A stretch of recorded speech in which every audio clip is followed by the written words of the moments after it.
Hello दोस्तों, कैसे हैं आप लोग। स्वागत है आपका मेरी नई वीडियो में।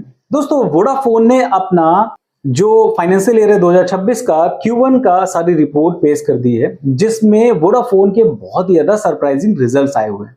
जिसमें कहीं पर वोडाफोन ने ग्रोथ करी है, कहीं पर वोडाफोन जो है वो डाउन हुआ है। सारी चीजें आपको बताने वाला हूं।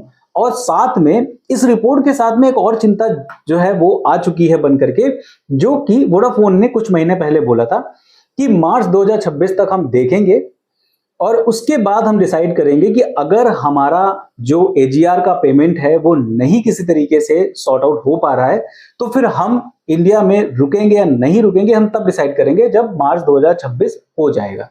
और ये जो रिपोर्ट आई है, इस रिपोर्ट के बेस पर आप ये चीज सोच सकते हो, इसे अनुमान लगा सकते हो कि आखिर क्या होने वाला है 2026 में मार्च में। चलिए फटाफट से मैं आपको सारी डिटेल बताता हूं कि क्या सब्सक्राइबर बेस रहा है, कितना प्रॉफिट रहा है, कितना उनका रेवेन्यू जनरेट हुआ है और मार्च 2026 में क्या होने वाला है। सारी चीजें मैं आपको इस वीडियो में बताने वाला हूं, तो आखिर तक वीडियो देखिएगा, आपकी बहुत काम की हो सकती है वीडियो। नमस्कार दोस्तों, मेरा नाम है अनूप, आप देख रहे हैं टेक एंड ट्रेंड्स।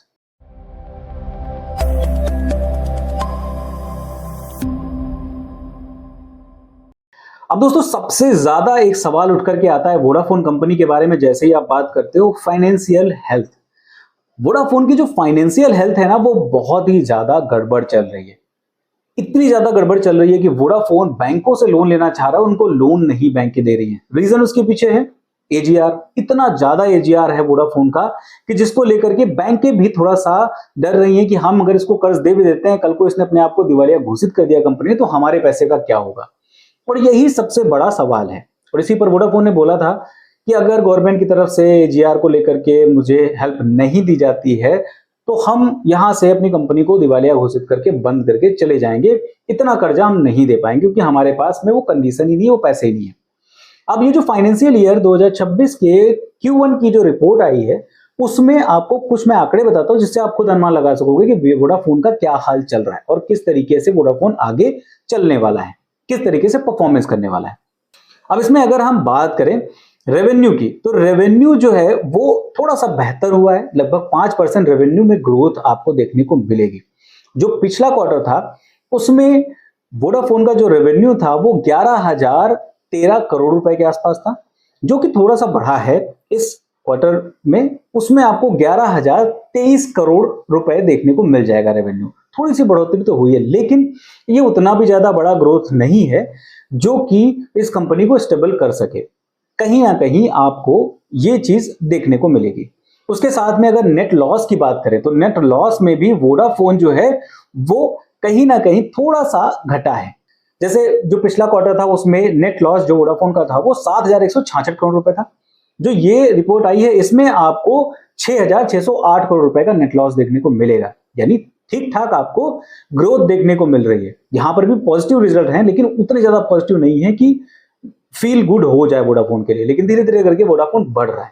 अब बात करते हैं इसके एआरपीयू की, तो एआरपीयू में भी आपको थोड़ी सी ग्रोथ देखने को मिल जाएगी। जो पिछले क्वार्टर में 175 रुपए एआरपीयू था, इस क्वार्टर में आपको ये 177 रुपए देखने को मिल जाएगा। 2 रुपए का एआरपीयू भी बढ़ चुका है। अगर सब्सक्राइबर बेस की बात करें तो आपको सिर्फ और सिर्फ 198 मिलियन ही सब्सक्राइबर बेस देखने को मिलता है। तो उस हिसाब से आप देख सकते हो कि बहुत ज्यादा जो 2 रुपए का एआरपीयू बढ़ा हुआ है, इसमें बहुत ज्यादा आपको ग्रोथ नहीं देखने को मिलेगी।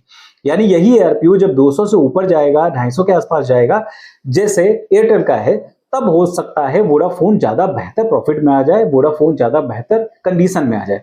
लेकिन वहां तक पहुंचने के लिए वोडाफोन को अपने आप को प्रूव करना पड़ेगा, अपने आप को लोगों की नजरों में साबित करना पड़ेगा कि वोडाफोन बेहतर परफॉर्मेंस दे रहा है, बेहतर नेटवर्क दे रहा है और सारी चीजें अच्छी तरीके से चल रही, तभी तो लोग वोडाफोन में ज्वाइन करेंगे। 2.5 से 3 साल पहले ही एयरटेल और जियो ने अपने 5G नेटवर्क को लॉन्च कर दिया था, लेकिन वोडाफोन अब शुरू कर चुका है। अगर 5G नेटवर्क की बात करें तो आज की डेट में वोडाफोन पैन इंडिया सिर्फ 22 सिटीज ऐसी हैं जहां पे अच्छे तरीके से 5G नेटवर्क दे रहा है। हालांकि वोडाफोन बहुत ही सस्ते दाम में आपको 5G अनलिमिटेड प्राइस भी दे रहा है, लेकिन जब 5G नेटवर्क ही नहीं होगा तो 5G प्लान का उतना ज्यादा फायदा नहीं लोग उठा पाएंगे। कहीं ना कहीं ये चीज भी माइनस पॉइंट है वोडाफोन के लिए।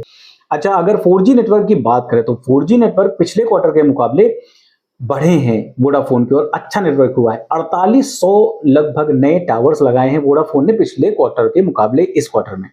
तो ये भी एक बढ़िया चीज है, नेटवर्क को भी अपने धीरे धीरे डेवलप कर रहा है। लेकिन इंफ्रा उतनी तेजी से डेवलप नहीं कर पा रहा है क्योंकि वोडाफोन के पास में बहुत सारे खर्चे और भी हैं। सबसे बड़ा खर्चा है कर्ज का, 2 लाख करोड़ रुपए का कर्जा है और जिसकी शुरुआत सितंबर महीने से शुरू हो जाएगी और सितंबर महीने से इसको हर क्वार्टर में पेमेंट करना है गवर्नमेंट को एजीआर का।